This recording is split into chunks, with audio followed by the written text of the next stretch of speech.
La piedra le arrancó 2 dientes. Lupita escupió sangre sobre el polvo mientras los hombres reían como hienas, y don Severiano Ochoa aplaudía desde su silla como si estuviera en el teatro.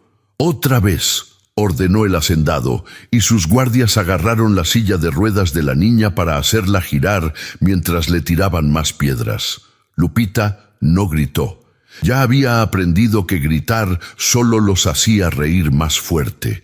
Lo que ninguno de esos hombres sabía es que el tío de esa niña de 12 años era Rodolfo Fierro, y que esa risa les iba a costar la vida. Tú estás escuchando el canal Legendarios del Norte. Dime desde qué ciudad nos estás oyendo, dale like al video, y ahora sí, vamos a comenzar.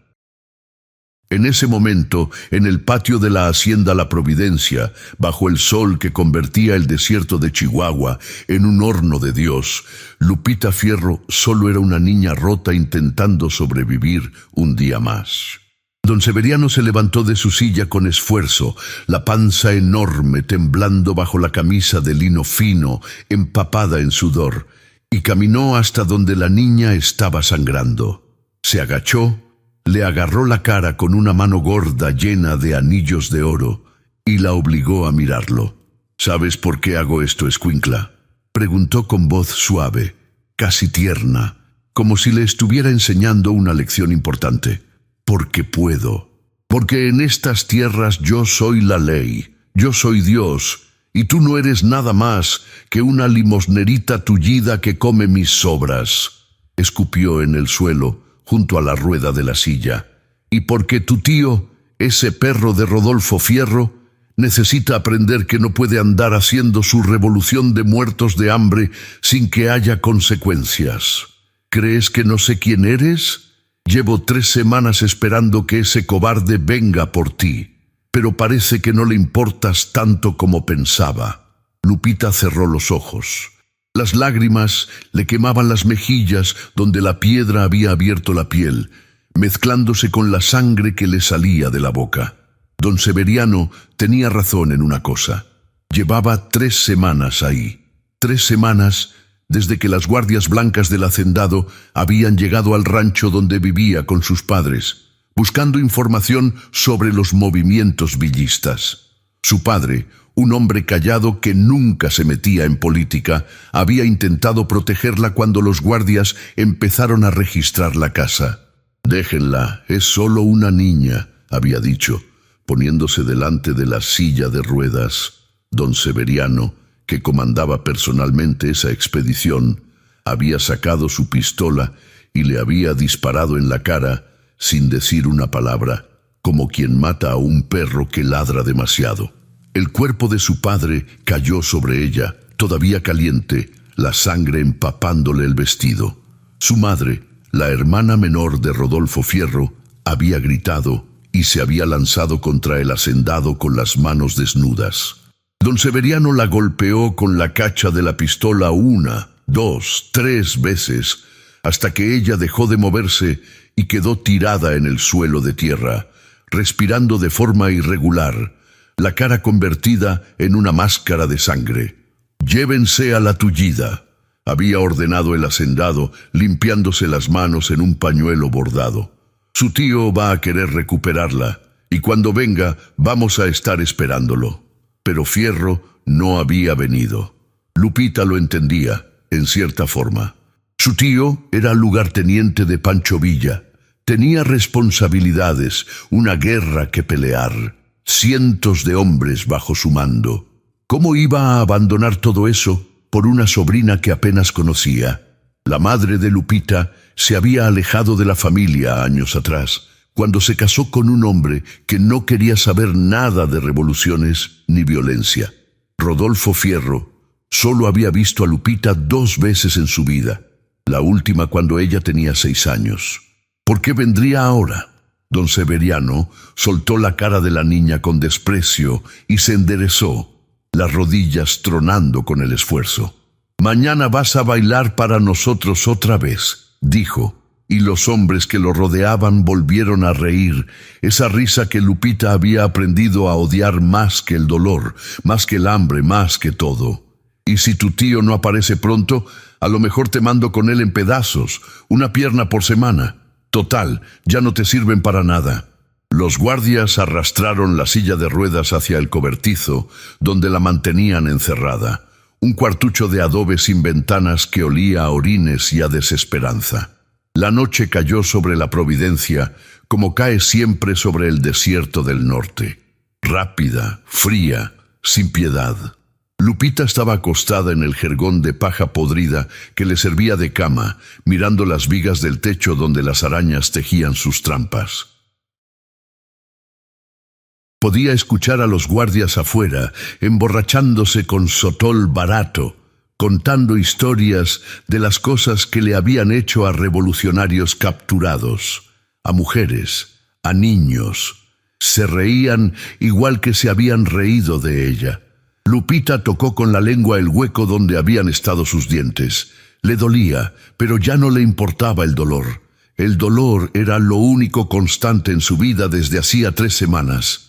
Lo que la mantenía despierta no era el dolor, sino algo más oscuro, algo que crecía en su pecho como planta venenosa. La certeza de que iba a morir ahí, de que su tío nunca vendría, de que su madre, si es que seguía viva, moriría sola sin saber qué había pasado con su hija, de que don Severiano Ochoa, ese hombre que había matado a su padre como se mata a un insecto, iba a salirse con la suya.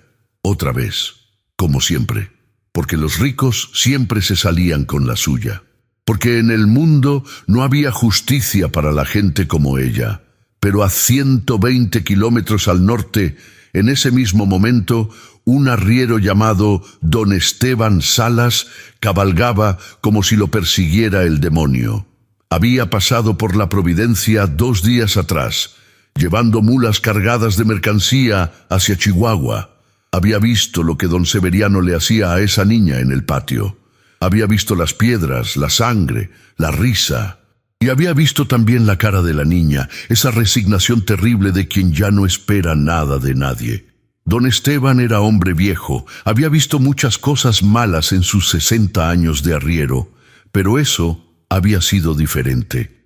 Eso había sido crueldad pura, gratuita, del tipo que no tiene explicación ni disculpa. Y cuando preguntó en voz baja a uno de los trabajadores de la hacienda quién era esa muchacha, el hombre le había susurrado con miedo: es sobrina de Rodolfo Fierro. Don Severiano la tiene ahí para vengarse de los villistas. Don Esteban había sentido un escalofrío que no tenía nada que ver con el viento.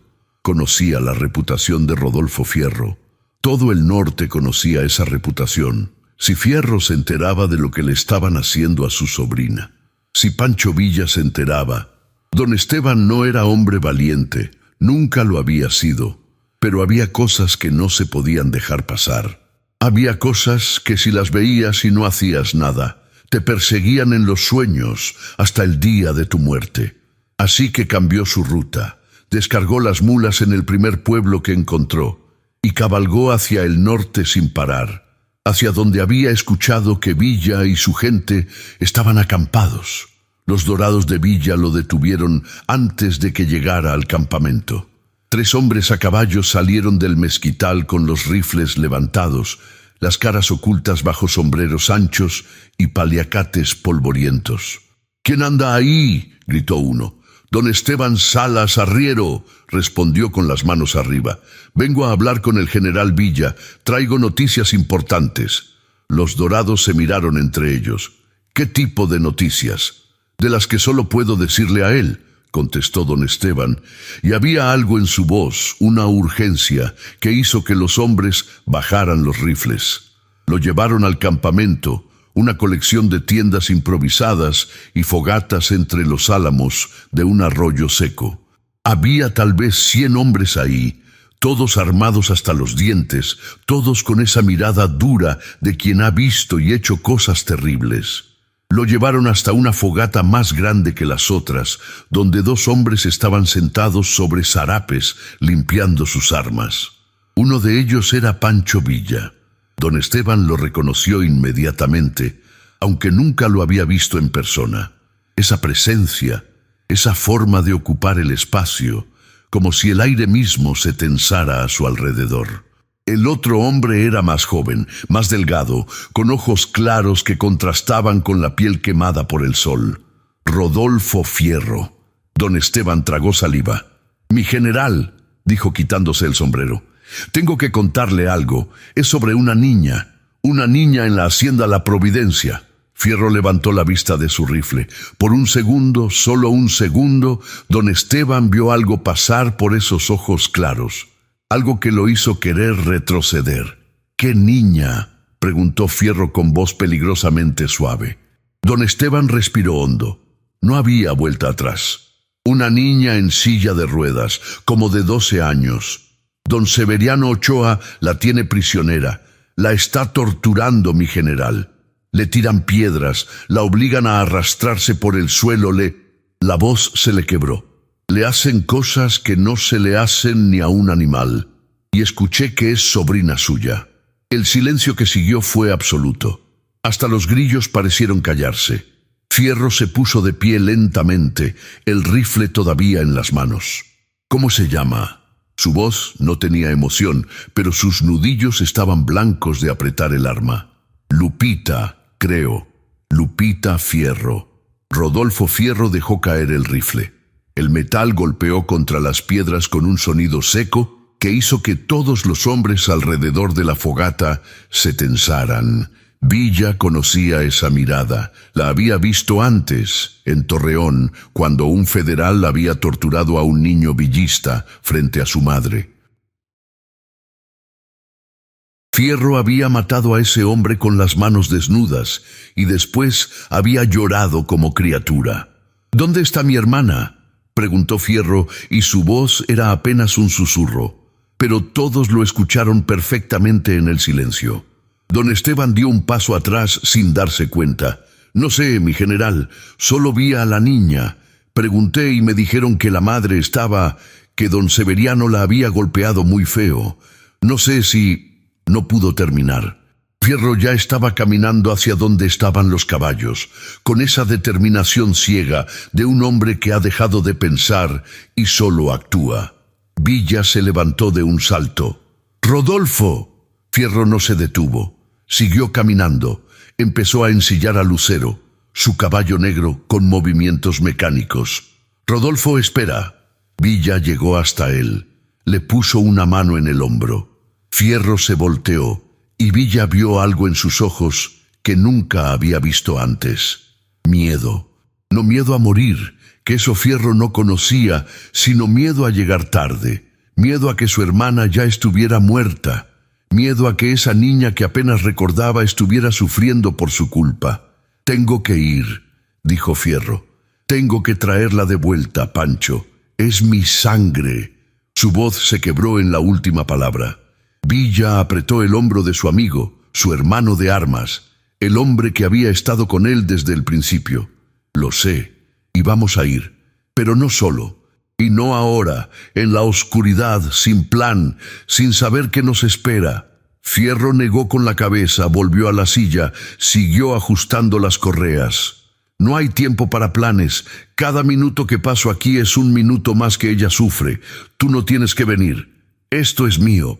Villa le quitó las riendas de las manos con un movimiento rápido. Fierro lo miró con furia, pero Villa no se movió. «Escúchame bien, cabrón.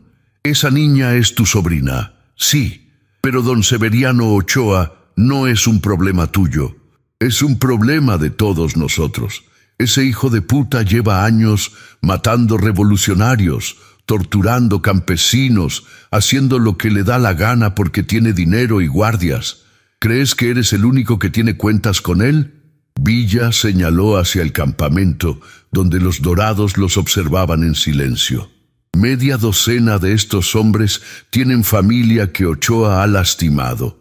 Pero si vas solo, te van a matar, y la niña va a morir de todas formas. ¿Eso es lo que quieres?». Fierro apretó los puños hasta que los nudillos crujieron. Villa tenía razón y lo sabía, pero la razón no servía de nada contra el peso que sentía en el pecho. «¿Cuánto tiempo?», preguntó finalmente. «Un día. Necesito un día para juntar información, armar un plan, traer más hombres si hace falta. Ella no tiene un día, dijo Fierro con amargura. Tiene 3 semanas ahí. Puede aguantar 24 horas más, respondió Villa, pero su voz era más suave ahora. Y cuando lleguemos, no va a ser una misión suicida donde todos morimos. Va a ser una operación militar donde rescatamos a tu sobrina y le metemos una bala entre los ojos a ese gordo hijo de su madre. ¿Me escuchaste? Fierro cerró los ojos, respiró hondo, asintió. Villa le devolvió las riendas y se volteó hacia don Esteban, que seguía ahí parado, sintiéndose invisible. Usted se queda aquí esta noche. Mañana temprano me va a dibujar todo lo que vio de esa hacienda. Cada puerta, cada torre, cada guardia. ¿Entendido? Don Esteban asintió rápido. Villa chasqueó los dedos y 2 dorados se acercaron. Llévenlo con los cocineros, denle de comer y que nadie lo moleste. Este hombre acaba de hacer algo muy valiente. Cuando se lo llevaron, Villa se volteó hacia Fierro. Ven conmigo, hay algo que necesitas hacer antes de que pensemos en atacar. Cabalgaron en silencio durante 20 minutos hacia el sur, siguiendo un camino de terracería que serpenteaba entre nopales y lechuguillas. Villa no explicó a dónde iban y Fierro no preguntó. Simplemente seguía a su general, su amigo, confiando en que había una razón para esto. Llegaron a un rancho pequeño, apenas 3 jacales de adobe y un corral con algunas cabras. Un hombre viejo salió con un rifle, pero lo bajó cuando reconoció a Villa. «Mi general», dijo con respeto. «¿Cómo está?» Villa desmontó. «Bien, don Carmelo. ¿Y tu nuera?» El viejo miró a Fierro con algo parecido a lástima. «Adentro. Está viva, pero...» No terminó la frase. No hacía falta. Fierro sintió que el suelo se movía bajo sus pies. Bajó del caballo como en sueños y caminó hacia el jacal principal. Villa le puso una mano en el brazo. Llegó hace 2 días. Los vecinos la encontraron en el rancho inconsciente. La trajeron aquí porque sabían que don Carmelo es amigo nuestro. Fierro entró. El jacal era oscuro, iluminado solo por una vela de sebo que ardía junto a un catre. En el catre estaba su hermana. No la había visto en años, pero la habría reconocido en cualquier parte. Tenía la cara hinchada, morada, los labios partidos, un ojo cerrado completamente. Respiraba con dificultad, como si cada inhalación le costara un esfuerzo terrible. Una mujer mayor estaba sentada junto a ella, mojándole la frente con un trapo húmedo. «¿Rosa?» La voz de Fierro era apenas un susurro. Su hermana abrió el ojo que todavía funcionaba. Lo vio. Trató de decir algo, pero solo salió un gemido. Fierro se arrodilló junto al catre. Tomó la mano de su hermana con una delicadeza que contrastaba violentamente con todo lo que era. «Estoy aquí, hermanita, estoy aquí».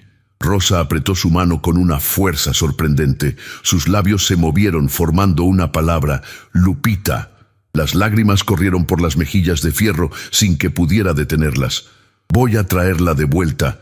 Te lo juro por la sangre de tu esposo, por la memoria de mi cuñado que murió como hombre defendiendo lo suyo». Su voz se hizo más firme, más dura. «Te juro que voy a traer a Lupita de vuelta aunque sea lo último que haga en este mundo. Aunque tenga que quemar esa hacienda hasta los cimientos, aunque me cueste la vida». Rosa cerró el ojo. Una lágrima rodó por su mejilla destrozada. Villa, que había entrado detrás de Fierro, dio un paso adelante. Se arrodilló también junto al catre. «No, compadre, no es lo último que vas a hacer. Y no vas solo». Puso su mano pesada sobre el hombro de Fierro. «Esto no es solo tu venganza, Rodolfo. Es la venganza de todos los que hemos visto a los poderosos pisotear a los de abajo. Ese desgraciado de Ochoa cree que el dinero y las tierras lo hacen intocable, que puede matar a un hombre frente a su hija, golpear a una mujer indefensa, torturar a una niña de 12 años y que no habrá consecuencias». Villa miró a Rosa con algo parecido a ternura. «Se equivocó, señora. Vamos a traer a su hija de vuelta. Vamos a enseñarle a ese rico hijo de puta que en esta revolución los de arriba no mandan más. Te lo juro por la Virgen de Guadalupe». Rosa abrió el ojo nuevamente. Miró a Villa, después a su hermano. Asintió levemente. Era todo lo que podía hacer. Villa se levantó, jaló a Fierro del brazo. «Vámonos. Ella necesita descansar y tú necesitas estar lúcido para mañana, porque mañana vamos a planear cómo entrar a la Providencia». Fierro besó la frente de su hermana con cuidado de no lastimarla más. «Aguanta, Rosa, nomás aguanta un poco más». Salieron del jacal. La noche del desierto los envolvió, fría e indiferente. Villa encendió un cigarro, le ofreció uno a Fierro. Fierro lo rechazó. «¿Cómo supiste que estaba aquí?», preguntó. «Tengo ojos en todas partes», respondió Villa. «Cuando llegó la noticia de lo que pasó en ese rancho, puse 2 y 2 juntos. Por eso mandé a don Esteban directamente contigo cuando llegó al campamento. Necesitabas verla». Fierro asintió. Entendía. Villa siempre entendía. «Gracias, Pancho». Villa le palmeó la espalda. «No me las des todavía. Dámelas cuando tengamos a tu sobrina de vuelta y la cabeza de Ochoa en una pica». Montaron y cabalgaron de regreso al campamento. Fierro iba callado, pero Villa podía ver el cambio en él. Ya no era el hombre desesperado que quería lanzarse solo al vacío.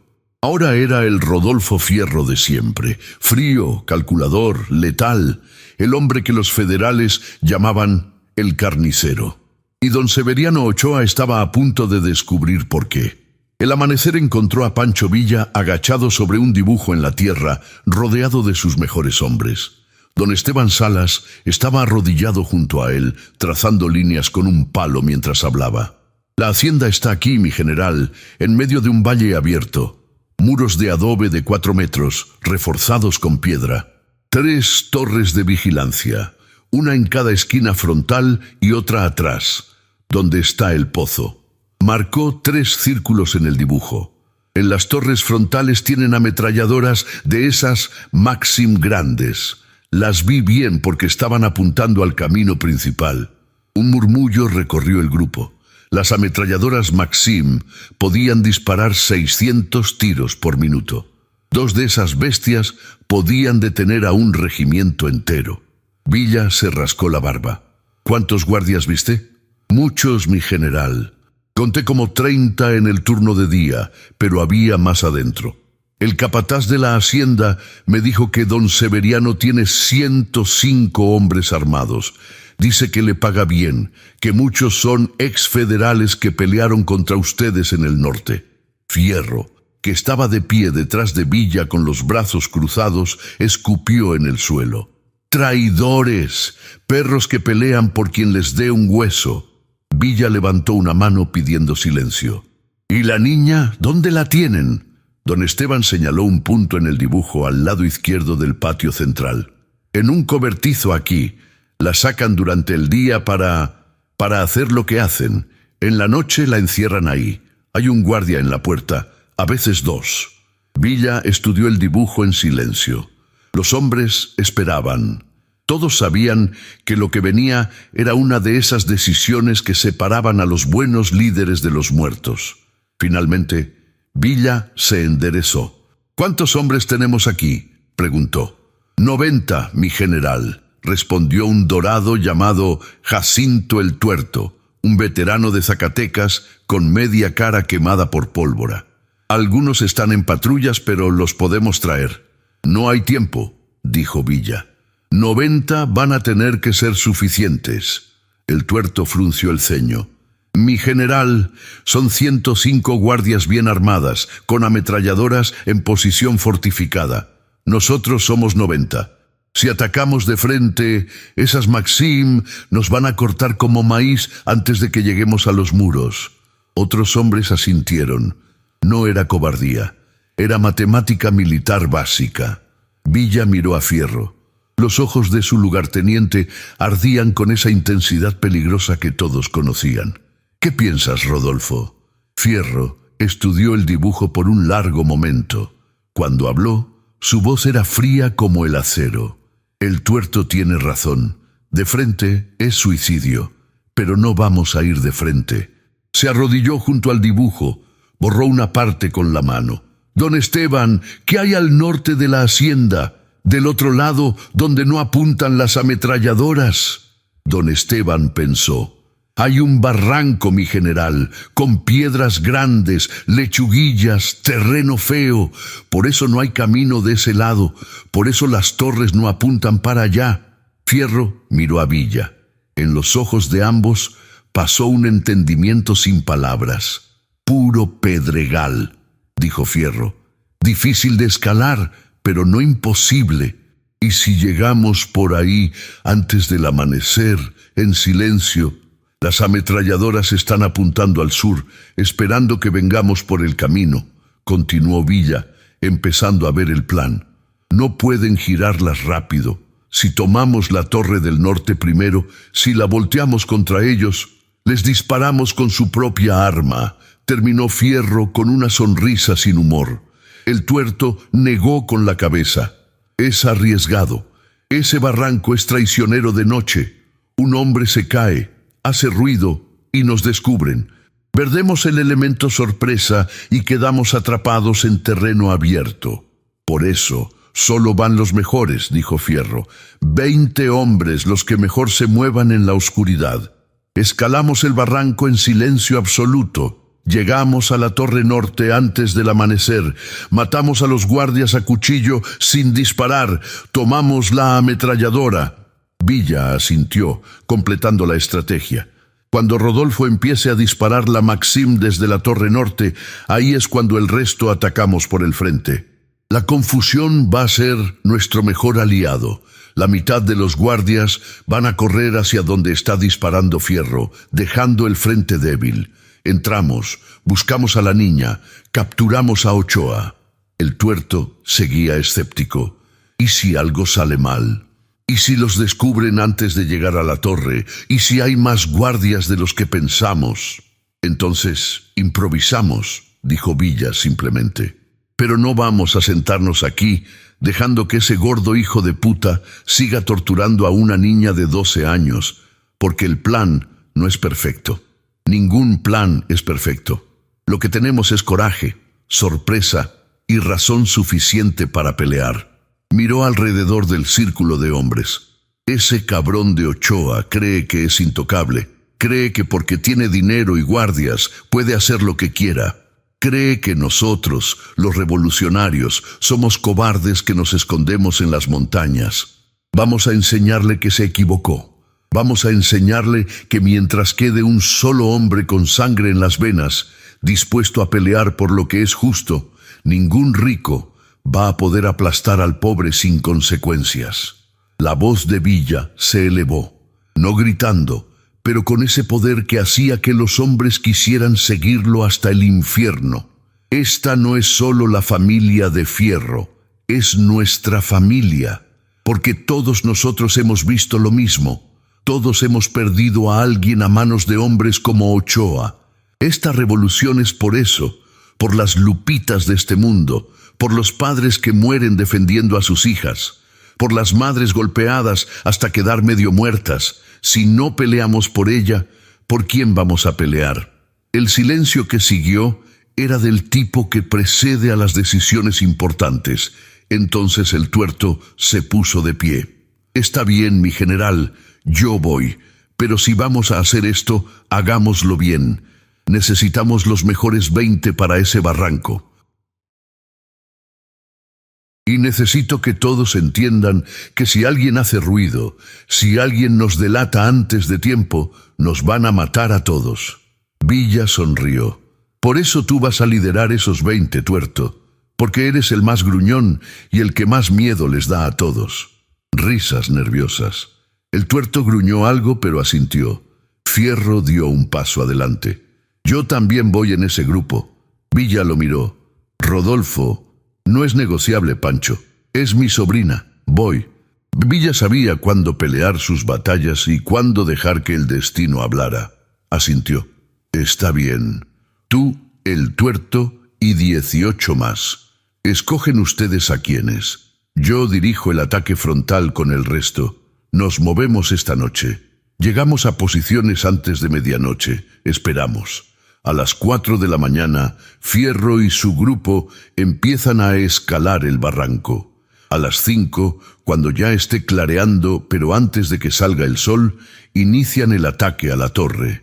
En cuanto escuche disparos de la Maxim, yo cargo con el resto. Villa se enderezó. ¿Preguntas? Un joven dorado, no mayor de 16 años, levantó la mano. ¿Y si la niña está herida? ¿Si no puede moverse? Fierro lo miró con esos ojos que hacían que hombres adultos miraran al suelo. Entonces la cargo yo. Y nadie, escúchame bien, nadie se va a interponer en mi camino. Los hombres se dispersaron para prepararse. Limpiar armas, afilar cuchillos, escribir cartas que tal vez nunca se enviarían. Villa se quedó mirando el dibujo en la tierra. Fierro se le acercó. Gracias, Pancho. Villa no apartó la vista del dibujo. No me des las gracias todavía. Dámelas cuando tu sobrina esté de vuelta y ese gordo esté pudriéndose bajo el sol. Hizo una pausa. Rodolfo, necesito que me prometas algo. Lo que sea. Si las cosas se ponen muy feas, si vemos que no podemos ganar, te llevas a la niña y te vas. No te quedas a pelear hasta morir. Tu hermana necesita a su hija. Necesita que vivas para cuidarla. Fierro apretó la mandíbula. No sé si puedo prometerte eso. Promételo de todas formas, insistió Villa.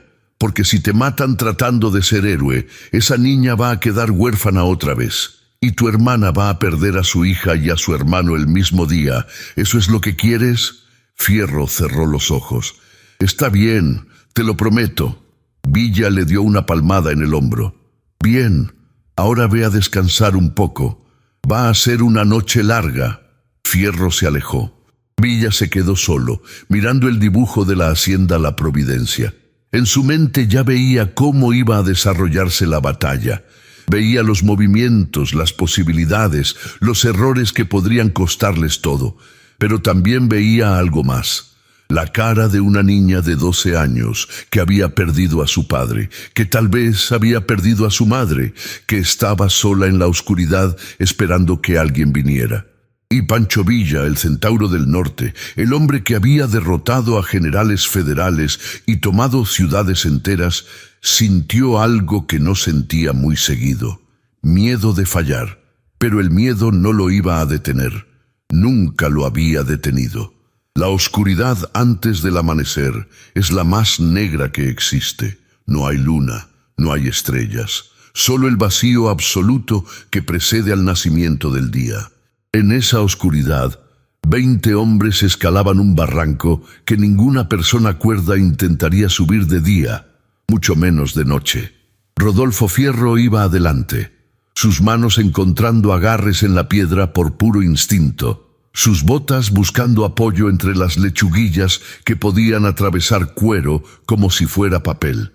Detrás de él venían los otros 19, todos escogidos porque podían moverse como sombras, porque conocían el silencio como otros hombres conocen la palabra.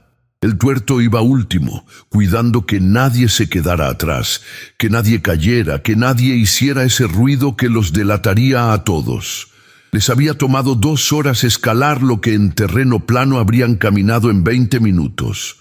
2 horas de movimiento milimétrico, de respiración contenida, de músculos temblando por el esfuerzo de sostener el propio peso en ángulos imposibles. Un hombre resbaló, sus botas perdieron el agarre, empezó a caer hacia atrás. El que estaba detrás de él lo agarró del cinturón, lo sostuvo, esperó a que recuperara el equilibrio. Ninguno de los dos hizo un sonido. Finalmente, Fierro llegó al borde del barranco. Se asomó con cuidado. Podía ver la silueta oscura de la hacienda La Providencia contra el cielo que empezaba a aclararse en el este. La torre norte estaba a 30 metros. Podía ver la sombra de 2 guardias moviéndose perezosamente en la plataforma superior. Fierro esperó hasta que los 20 estuvieran arriba. Se acercaron a él como espíritus, y en la oscuridad que precedía al alba, Fierro les hizo señas. El tuerto entendió, señaló a 5 hombres, incluido él mismo, y después señaló la torre. Esos 5 irían con Fierro a tomar la ametralladora. El resto se quedaría aquí, cubriendo la retirada si algo salía mal.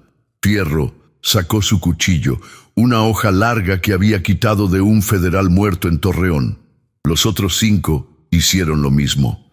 6 hombres, 6 cuchillos, 2 guardias en la torre. Las matemáticas eran buenas. Empezaron a moverse hacia la torre usando las sombras de los mezquites y nopales como cobertura. El suelo era tierra suelta que podía crujir bajo las botas si no tenías cuidado. Fierro pisaba como gato, distribuyendo el peso, probando cada paso antes de comprometerse. Los guardias en la torre estaban aburridos. Uno fumaba un cigarro que brillaba en la oscuridad como luciérnaga. El otro estaba sentado, tal vez dormitando. No esperaban problemas. ¿Por qué habrían de esperarlos? Don Severiano les había dicho que los revolucionarios eran cobardes que se escondían en las montañas, que Rodolfo Fierro, si es que venía, vendría con trompetas y gritos, no como ladrón en la noche. Fierro llegó a la base de la torre.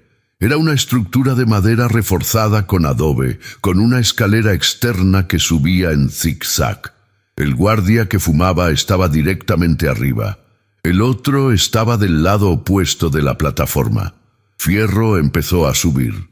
Los escalones de madera gemían suavemente bajo su peso. Se detuvo. El guardia no reaccionó.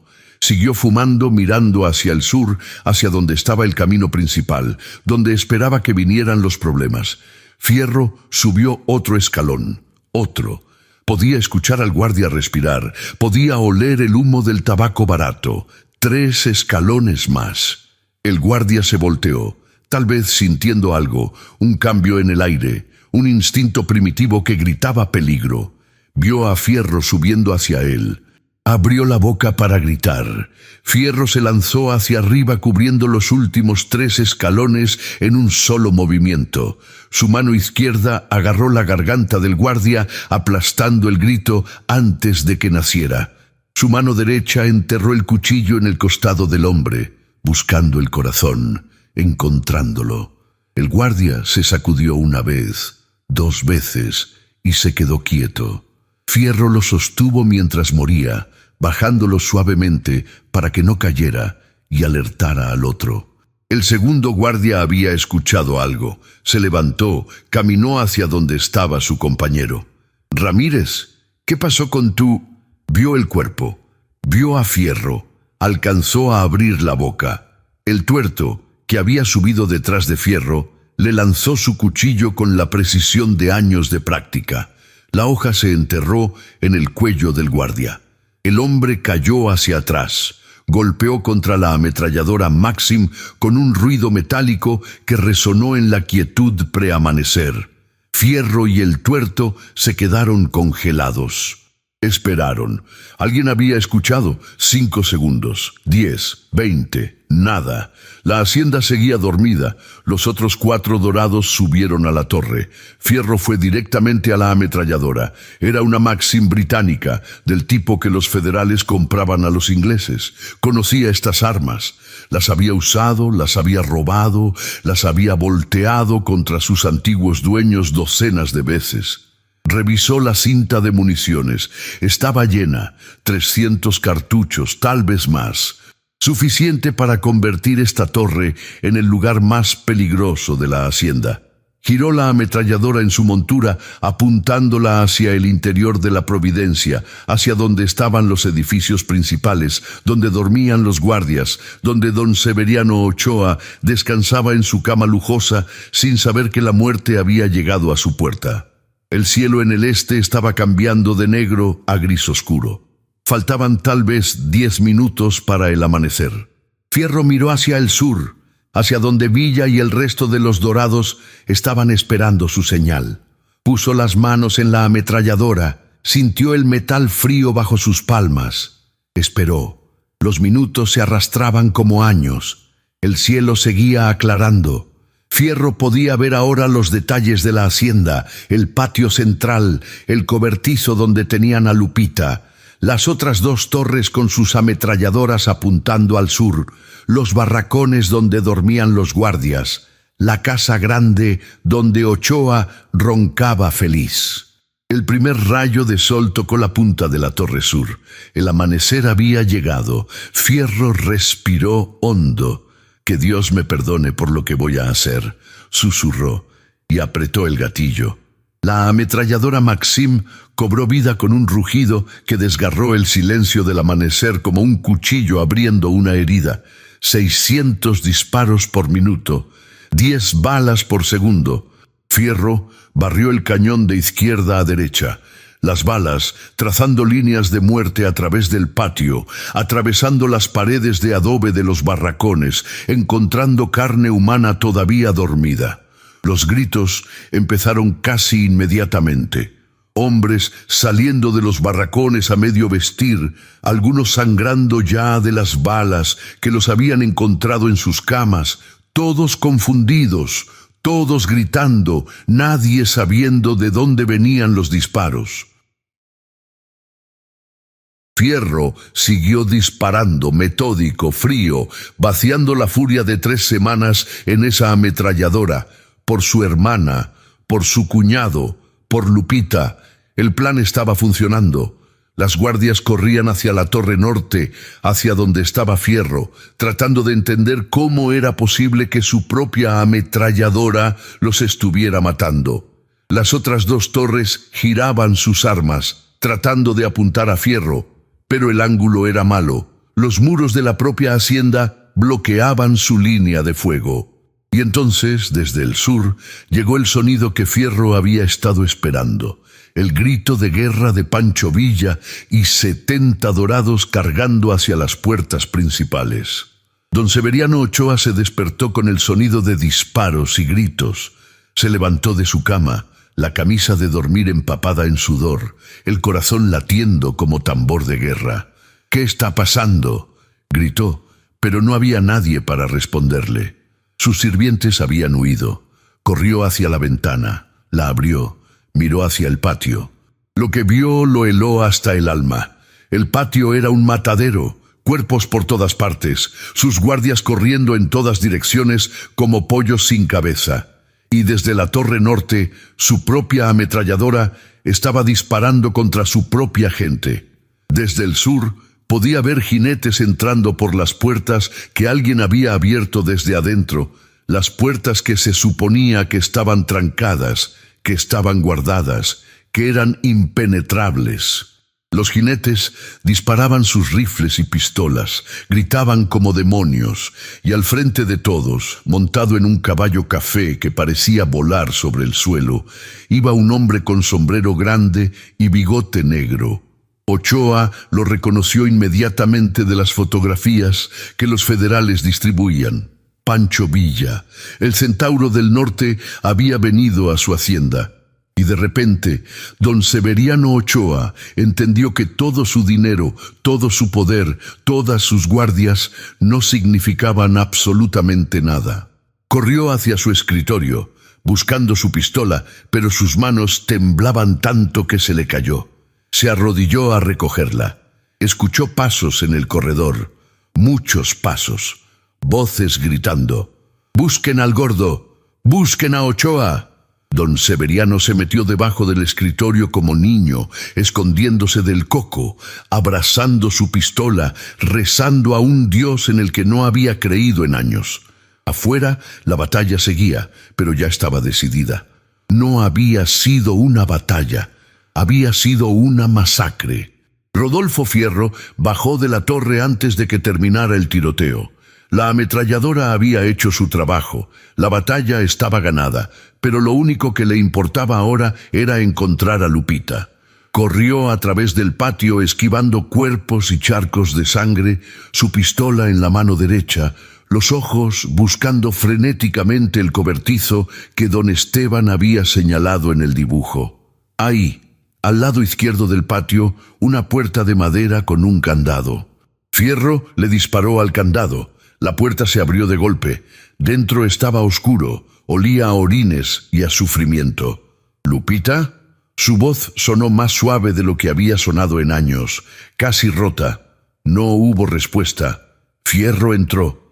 Sus ojos se ajustaron a la oscuridad. Vio el jergón en el suelo, vio la silla de ruedas volcada en una esquina, pero no vio a la niña. El pánico lo golpeó como puñetazo en el estómago.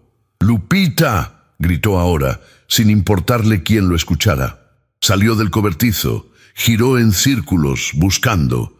¿La habían movido? ¿Estaba herida en el tiroteo? ¿Muerta? Villa llegó cabalgando, sus 7 leguas sudado y salpicado de sangre que no era suya. ¿La encontraste? Fierro negó con la cabeza, y Villa vio algo en los ojos de su amigo que lo asustó. Fierro estaba al borde del colapso. No está. El cobertizo está vacío. No está, Pancho. Villa desmontó rápido. Tranquilo, tiene que estar aquí. A lo mejor la escondieron cuando empezó el tiroteo. Gritó a sus hombres que estaban asegurando el área. Busquen una niña, 12 años en silla de ruedas. Búsquenla en cada edificio, en cada cuarto, en cada rincón. Los dorados se dispersaron. Fierro corría de edificio en edificio, abriendo puertas a patadas, gritando el nombre de su sobrina. Los minutos pasaban como eternidades. Y entonces, desde uno de los edificios laterales, gritó un dorado: ¡Mi general! ¡Aquí! Fierro corrió hacia allá, como si lo persiguiera el diablo. Era una bodega de herramientas, con techo bajo y piso de tierra. Adentro, en el rincón más alejado, acurrucados en las sombras, había 5 personas. Una de ellas era Lupita. Estaba viva. Fierro se quedó paralizado en la entrada, incapaz de moverse, incapaz de respirar. La niña lo miraba con ojos enormes en una cara que era pura moretones y costras de sangre seca. Le faltaban los dientes frontales. Tenía un corte profundo en la mejilla que necesitaba suturas. Sus manos estaban temblando, pero estaba viva. Tío Rodolfo. La voz de Lupita era apenas un susurro. Fierro cruzó la distancia entre ellos en 3 zancadas. Se arrodilló, la abrazó con una delicadeza que contrastaba con todo lo que era. La niña se puso rígida al principio, después se derritió contra él y empezó a llorar. No ese llanto silencioso que había aprendido a hacer, sino sollozos profundos que le sacudían todo el cuerpo. Ya, mija, ya, estoy aquí, vine por ti, ya pasó. Fierro la meció como cuando era bebé, como no la había mecido en 10 años, y sus propias lágrimas caían sobre el pelo sucio de la niña. Villa observaba desde la puerta con una expresión que sus hombres nunca habían visto, casi ternura. Después de un momento, Fierro se separó un poco, miró la cara destrozada de su sobrina. ¿Tu mamá?, preguntó con miedo de la respuesta. «Está viva», dijo Lupita. «La vi después de que don Severiano, después de que mató a papá. Estaba respirando. La dejaron tirada, pero estaba viva». Fierro cerró los ojos, agradeciendo a un Dios en el que solo creía a medias. «Está con gente que la está cuidando. Te va a ver pronto». Entonces notó a las otras 4 personas en la bodega. Eran 2 hombres mayores, una mujer de mediana edad y un muchacho que no tendría más de 17 años. Todos lo miraban con expresión mixta de esperanza y terror. «¿Quiénes son ustedes?», preguntó Fierro. El hombre mayor dio un paso adelante con cautela. «Tomás, señor, capataz de la Providencia». Bueno, era capataz. Cuando empezó el tiroteo, vi la oportunidad. Saqué a la niña del cobertizo, la traje aquí para que no le pasara nada. Estos son doña Chuya, la cocinera, y Marcelo, uno de los peones. Todos hemos querido ayudarla desde que llegó, pero su voz se quebró. Don Severiano nos habría matado. Villa entró a la bodega. «¿Cuántos trabajadores hay en esta hacienda?» «Como 50, mi general. Campesinos, vaqueros, sirvientes. La mayoría no quiere estar aquí, pero no tienen dónde ir. Ochoa los paga una miseria y los golpea si se quejan». Tomás dudó. «Si me permite decir, mi general, Muchos de nosotros vamos a estar contentos de que ese desgraciado haya caído. Villa asintió lentamente. ¿Dónde está Ochoa? El muchacho, Marcelo, habló por primera vez. Lo vi corriendo hacia la casa grande cuando empezaron los disparos. Debe estar escondido ahí. Villa salió de la bodega. Gritó órdenes. 5 hombres conmigo. Vamos a sacar a ese gordo de su madriguera. Fierro se levantó cargando a Lupita en sus brazos. La niña protestó débilmente. «Puedo arrastrarme». «No vas a arrastrarte nunca más», dijo Fierro con voz dura. «Te voy a cargar yo». La llevó fuera de la bodega. La luz del sol de media mañana los golpeó. Lupita parpadeó, deslumbrada. No había visto el sol en 3 semanas más que cuando la sacaban para torturarla. El patio era un desastre de batalla. Cuerpos por todas partes, guardias heridos gimiendo, dorados revisando cadáveres, recogiendo armas. El tuerto estaba sentado contra un muro con un trapo envuelto alrededor del brazo izquierdo, sangrando pero vivo. Vio a Fierro con la niña y sonrió. Ese gesto raro que hacía que su cara quemada se viera aún más horrible. «¿La encontraste?», dijo. Fierro asintió, incapaz de hablar. Tomás los alcanzó, trayendo la silla de ruedas. «La revisé, señor. Está maltratada, pero funciona». Fierro dejó a Lupita suavemente en la silla. La niña miró alrededor del patio, vio la destrucción, los muertos, la sangre. «¿Todo esto fue por mí?», preguntó con voz pequeña. Fierro se arrodilló frente a ella para quedar a su altura. «Todo esto fue porque ningún hijo de puta puede hacerle lo que te hicieron y salirse con la suya. Porque tu vida vale más que todos estos cabrones juntos». Desde la casa grande llegaron gritos. Villa y sus hombres salieron arrastrando a don Severiano Ochoa. El hacendado estaba en pijama, descalzo, la cara tan blanca como la cal. Gritaba amenazas, ofrecía dinero, prometía tierras, suplicaba piedad, todo en el espacio de 30 segundos. Villa lo tiró al suelo del patio, en el mismo lugar donde había obligado a Lupita a arrastrarse. Ochoa cayó de rodillas, mirando alrededor del desastre de su hacienda, de su imperio, de su vida. Vio a los dorados mirándolo con odio. Vio a sus guardias muertos o heridos. Vio a los trabajadores de la hacienda empezando a salir de sus escondites, mirándolo no con miedo, sino con algo nuevo. Algo que no había visto antes en sus caras. Esperanza. Y entonces vio a Lupita. La niña en la silla de ruedas, la que había torturado por 3 semanas, sentada ahí mirándolo con esos ojos que habían visto demasiado. Al lado de Lupita estaba Rodolfo Fierro, y Ochoa finalmente entendió quién era ese hombre de ojos claros y expresión de muerte, el carnicero. El hombre que los federales temían más que al propio Villa, el tío de la niña.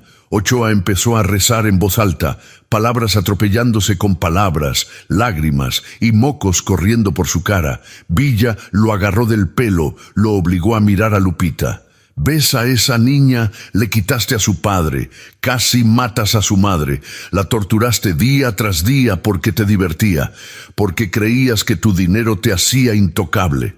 Villa lo soltó con desprecio. «Te equivocaste». Se volteó hacia Fierro. «Es tuya, compadre. Haz lo que tengas que hacer». Fierro caminó hasta donde estaba Ochoa. El hacendado lo miró, vio su propia muerte reflejada en esos ojos claros y empezó a suplicar. por favor, tengo dinero, tengo tierras, tengo lo que quieran, por favor». Fierro lo agarró del cuello de la camisa de dormir, lo levantó sin esfuerzo aparente. El hacendado era gordo, pesaba tal vez 120 kilos, pero Fierro lo levantó como si fuera un niño. «Mi sobrina tiene 12 años», dijo Fierro con voz plana, sin emoción. 12 años, y tú la torturaste, la obligaste a arrastrarse, le tiraste piedras, le quitaste los dientes». Su voz se hizo más baja, más peligrosa. «Mataste a mi cuñado cuando intentó defenderla. Golpeaste a mi hermana hasta dejarla medio muerta». Acercó su cara a la de Ochoa. «¿Sabes lo que voy a hacer contigo? Ochoa negó frenéticamente con la cabeza, tratando de hablar, pero el agarre de Fierro en su cuello le impedía respirar correctamente. Fierro lo soltó. Ochoa cayó al suelo, tosiendo. Fierro se volteó hacia Lupita. «Mija, necesito que me digas algo. ¿Qué quieres que hagamos con este hombre?» Todos en el patio se quedaron quietos. El silencio era absoluto. Lupita miró a don Severiano Ochoa, el hombre que había destruido su vida, el hombre que había matado a su padre frente a ella, el hombre que había casi matado a su madre, el hombre que le había arrancado los dientes con pedradas. Tenía 12 años, pero en ese momento parecía mucho mayor. «Quiero que pague», dijo con voz clara. «Quiero que sepa lo que se siente». Villa ordenó que trajeran a todos al patio central. Todos. Los trabajadores de la hacienda, los guardias que se habían rendido, los heridos que podían caminar, los dorados, hasta los que estaban en los establos. Quería que lo que iba a pasar se viera. Quería que se recordara. En 20 minutos, había más de 100 personas formando un círculo alrededor del centro del patio, donde don Severiano Ochoa estaba arrodillado en la tierra. Villa se subió a un banco de madera para que todos pudieran verlo. Su voz resonó clara en el silencio de la mañana. «Este hombre se llama Severiano Ochoa. Durante años ha sido el dueño de esta hacienda, de estas tierras, de la vida y muerte de todos los que trabajaban para él. Los golpeaba cuando le daba la gana, les pagaba una miseria, los trataba como animales». Villa señaló hacia Lupita, que estaba en su silla cerca de Fierro. «Hace 3 semanas, este hombre llegó al rancho de una familia humilde. Buscaba información sobre los villistas.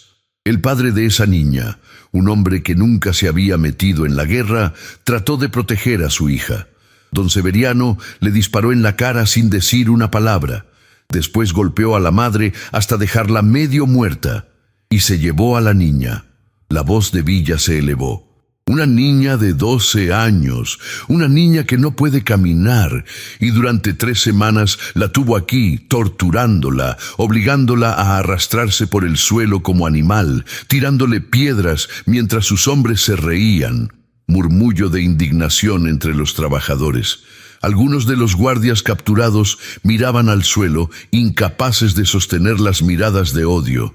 «¿Y saben por qué lo hizo?», continuó Villa.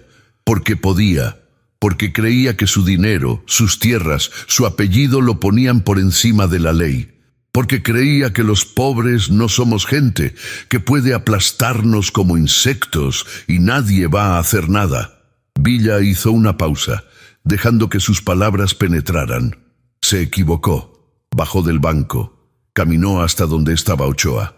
El hacendado temblaba, las manos juntas en posición de rezo, la boca moviéndose en súplicas inaudibles.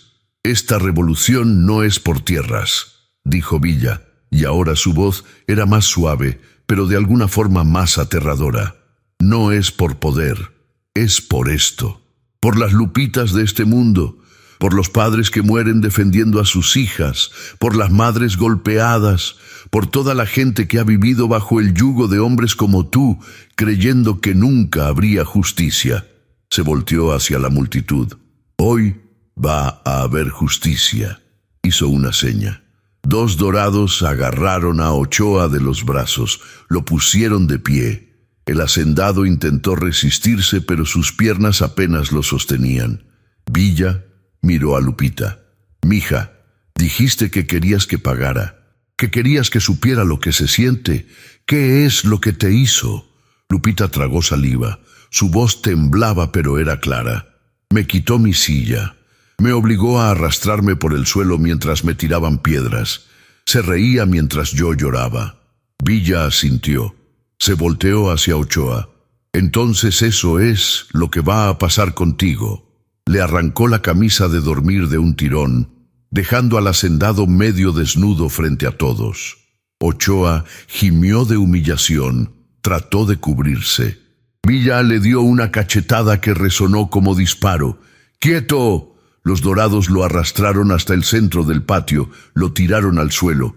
Ochoa intentó levantarse, un Dorado lo pateó, lo mantuvo abajo. «Arrástrate», ordenó Villa.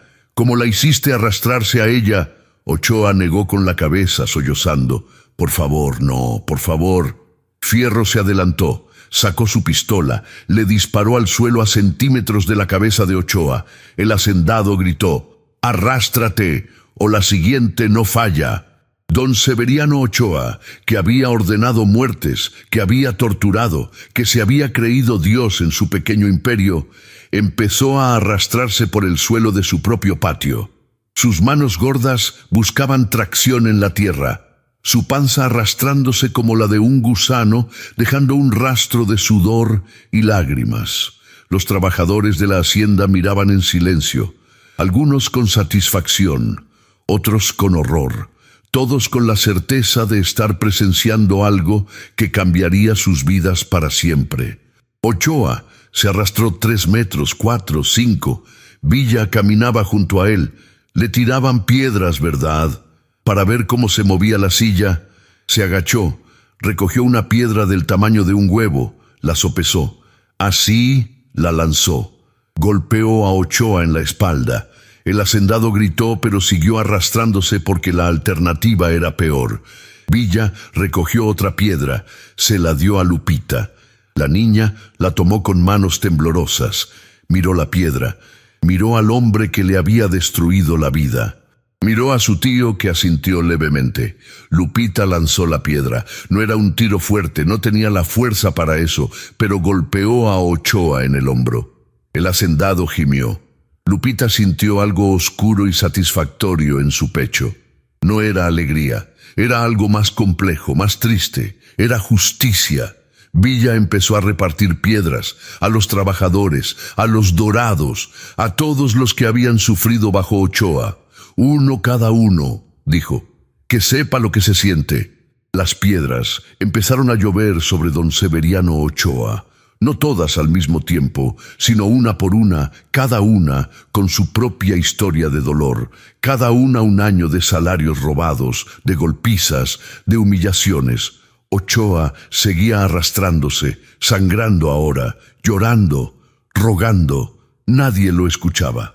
Cuando terminaron las piedras, Villa hizo una seña. Los Dorados detuvieron a Ochoa. El hacendado quedó tirado en el suelo, temblando, cubierto de tierra y sangre. Villa se arrodilló junto a él. «Ahora viene la parte que mereces por matar al padre de esa niña», miró a Fierro. «Es tuyo». Fierro se adelantó. En sus manos llevaba su cuchillo de monte, la hoja brillando bajo el sol. Se arrodilló junto a Ochoa. El hacendado lo vio venir y empezó a gritar, a retorcerse, intentando escapar. Los Dorados lo sostuvieron. «Me quitaste a mi cuñado», dijo Fierro con voz plana. «Le quitaste las piernas a mi sobrina con tus torturas, con tu crueldad. Ahora vas a entender lo que se siente». Puso el cuchillo contra la pierna izquierda de Ochoa, justo detrás de la rodilla. Algunos en la multitud voltearon la cara, otros miraron con expresión dura. Lupita observó sin parpadear. Fierro cortó, no rápido, no limpio, despacio, metódico. El tendón se separó con un sonido que varios en la multitud nunca olvidarían. Ochoa gritó como animal herido, un alarido que salió de lo más profundo de su ser. Fierro pasó a la otra pierna. Mismo corte, mismo sonido, mismos gritos. Cuando terminó, don Severiano Ochoa estaba paralizado de la cintura hacia abajo. No permanentemente, tal vez. Si recibía atención médica inmediata podría recuperarse. Pero eso no iba a pasar. Fierro limpió su cuchillo en la camisa de dormir desgarrada de Ochoa. Se levantó. Villa dio otra orden. 4 Dorados levantaron a Ochoa, lo arrastraron fuera de la hacienda. Lo llevaron hasta el pueblo de San Miguel a 3 kilómetros. Lo ataron a un poste en la plaza central. Le colgaron un cartel del cuello que Lupita había escrito con su propia mano temblorosa. «Este hombre mató a mi padre y me torturó. Esta es la justicia del pueblo». Lo dejaron ahí, sangrando, gritando, bajo el sol implacable del desierto de Chihuahua. De vuelta en la hacienda, Villa reunió a todos los trabajadores. Esta hacienda ya no es de Ochoa. A partir de hoy es de ustedes, de todos los que trabajaron estas tierras, que las regaron con su sudor. Se la van a repartir en partes iguales. Van a elegir quién la administra. Van a decidir qué plantar, cuándo cosechar, cómo dividir las ganancias. Los trabajadores se miraban entre ellos, incapaces de creer lo que escuchaban. Tomás, el capataz, dio un paso adelante. ¿Y si vienen los federales? ¿Si tratan de quitárnosla? Villa sonrió, esa sonrisa que había hecho temblar a generales. Entonces mandan mensaje con nosotros, y volvemos. Se volteó hacia Lupita. ¿Y tú, mija? ¿Qué quieres? Lupita miró a su tío. Quiero ver a mi mamá. Fierro asintió, la cargó de nuevo en sus brazos. Villa montó en sus 7 leguas. Los dorados se prepararon para partir. Habían perdido 6 hombres en la batalla, incluido el tuerto, que había muerto desangrado de una herida en el cuello. Pero habían ganado algo más importante que una batalla. Habían demostrado que los poderosos podían caer, que había consecuencias, que la revolución era real. Mientras cabalgaban fuera de la Providencia, Lupita miró hacia atrás. Vio a los trabajadores reunidos en el patio que había sido su infierno. Vio a doña Chulla llorando de felicidad. Vio a Tomás organizando a los hombres. Vio el comienzo de algo nuevo. No miró hacia San Miguel, hacia donde don Severiano Ochoa gritaba su agonía bajo el sol. Esa parte ya no le importaba. Esa parte había terminado. El rancho de don Carmelo apareció en el horizonte justo cuando el sol empezaba su descenso hacia el oeste. Fierro había cabalgado adelante del grupo principal, llevando a Lupita con él. La niña había dormido la mayor parte del camino, agotada por 3 semanas de tormento y por la intensidad emocional de las últimas horas. Ahora estaba despierta, mirando los jacales con una mezcla de esperanza y miedo. ¿Y si no me reconoce?, preguntó con voz pequeña. Por mi cara, por mis dientes. Fierro apretó su agarre alrededor de ella, protector. Tu mamá te va a reconocer aunque estuvieras envuelta en trapos. Una madre siempre sabe.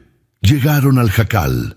Don Carmelo salió, vio a Fierro con la niña y sin decir palabra señaló hacia adentro. Fierro desmontó, cargó a Lupita con cuidado. Entró. La misma vela de cebo ardía junto al catre. Rosa estaba despierta esta vez, o tal vez nunca había dormido realmente. Cuando vio a su hija, sus ojos se llenaron de lágrimas que corrieron por las mejillas hinchadas y moradas. Abrió la boca, pero no salió sonido. Fierro llevó a Lupita hasta el catre, la puso suavemente junto a su madre. Rosa extendió los brazos, abrazó a su hija, y ambas lloraron. Lloraron por el esposo y padre muerto. Lloraron por las 3 semanas de infierno. Lloraron por el alivio de estar vivas, de estar juntas, de que todo hubiera terminado. Fierro se quedó de pie junto al catre, sin saber qué hacer con sus manos, sintiéndose de repente sobrando en ese momento de madre e hija. Empezó a retroceder hacia la puerta. Rodolfo, la voz de su hermana lo detuvo. «Gracias». Fierro negó con la cabeza. «No me des las gracias. Llegué tarde. Debí haber sabido. Debí haber estado ahí». «No», lo interrumpió Rosa. «No puedes estar en todos lados. No puedes proteger a todos. Pero viniste cuando importaba. Cumpliste tu promesa». Hizo una pausa, juntando fuerzas para hablar. «Mi esposo murió como hombre, defendiendo a su hija. No hay muerte más honrosa que esa». Su voz se quebró. «Y tú le diste justicia. Eso es lo que importa». Lupita se separó un poco de su madre. Miró a su tío. «¿Qué va a pasar con nosotras ahora?», Fierro pensó. Era buena pregunta. No podían quedarse en el rancho de don Carmelo para siempre. No podían volver a su propio rancho. No con los recuerdos que había ahí. Y él no podía cuidarlas, no con la vida que llevaba. Una vida de batallas y campamentos, de dormir bajo las estrellas y despertarse con disparos. Tengo una prima en Parral, dijo finalmente, casada con un comerciante honesto. Tienen una casa grande, les voy a mandar dinero de lo que le quitamos a Ochoa. Pueden vivir ahí, las dos, tranquilas. Lupita puede ir a la escuela. Miró a su sobrina. Vas a aprender a leer y escribir. Vas a ser alguien en la vida. No vas a tener que pedirle nada a nadie nunca más. Rosa asintió. ¿Y la providencia? Escuché que se la dieron a los trabajadores. Se la ganaron, dijo Fierro. La trabajaron por años recibiendo migajas. Ahora es suya. Hizo una pausa. Y si quisieran, si cuando estén mejor, podrían ir para allá. Tomás y doña Chulla preguntaron por ustedes. Dijeron que siempre hay lugar para la familia de los que lucharon. Villa entró al jacal en ese momento, quitándose el sombrero. Señora Rosa, dijo con respeto, ¿cómo se encuentra? Viva. Gracias a usted, mi general, respondió Rosa. Le debo más de lo que puedo pagar. No me debe nada, dijo Villa. Hice lo que cualquier hombre de honor habría hecho. Miró a Lupita, después a Fierro. Pero su hermano peleó como 10 hombres hoy. Lo vi tomar esa torre, voltear esa ametralladora. Vi cómo cargó a través del patio sin importarle las balas. Todo por usted y por esta niña. Villa puso su mano en el hombro de Fierro. Rodolfo Fierro es mi mano derecha, es mi hermano. Pero hoy aprendí algo nuevo sobre él, que cuando pelea por familia no hay fuerza en este mundo que lo pueda detener.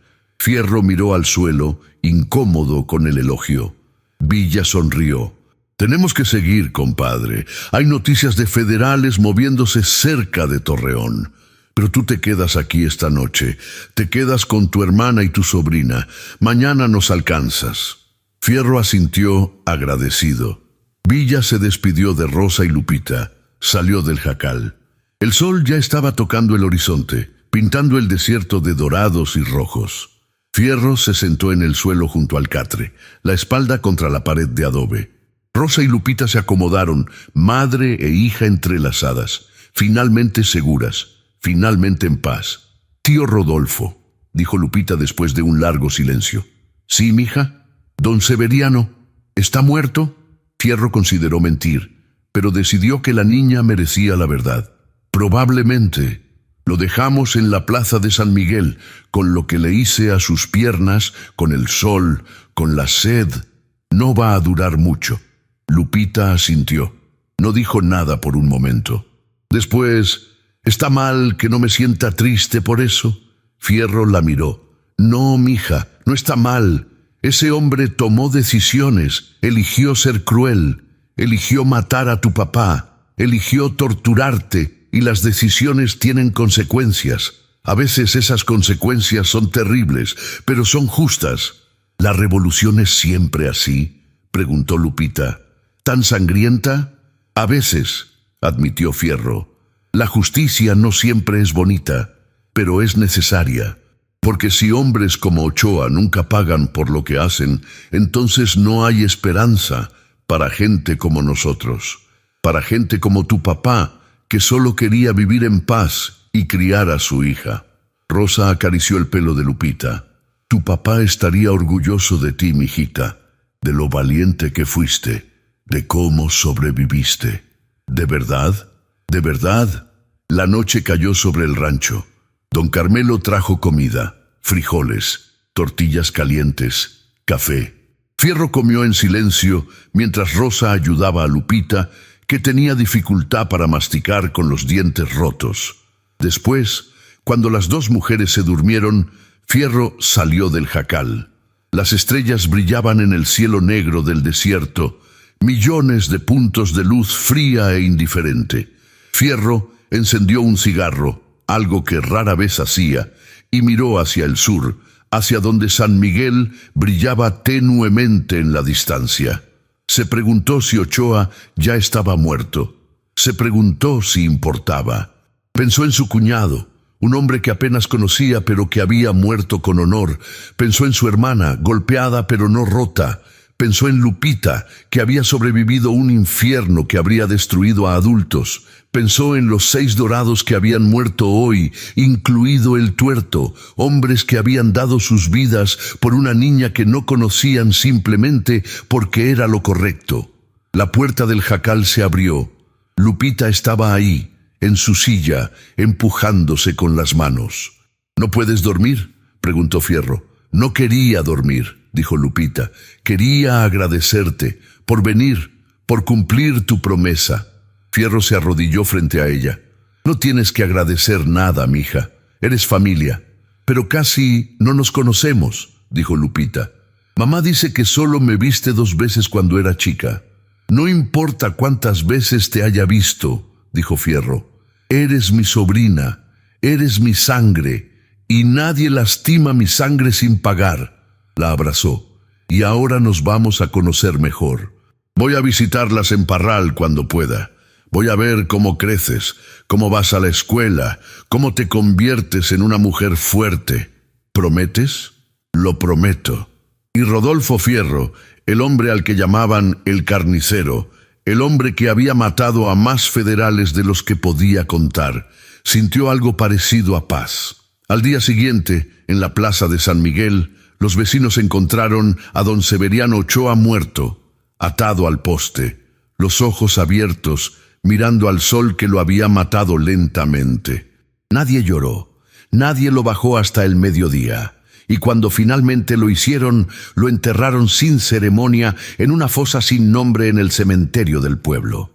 Algunos años después, cuando la gente hablaba de lo que había pasado, los detalles se volvían borrosos, exagerados, mitificados, pero todos recordaban lo esencial, que Pancho Villa y Rodolfo Fierro habían venido por una niña, que habían peleado contra guardias superiores en número, que habían ganado, que habían dado las tierras a los trabajadores, que habían demostrado que en esta revolución los ricos ya no mandaban.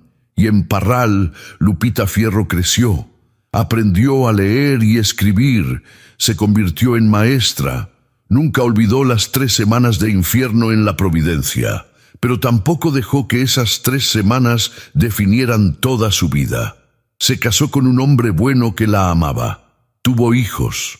Les contó la historia de su padre, que murió defendiéndola, de su madre, que sobrevivió lo imposible, de su tío, que cumplió su promesa.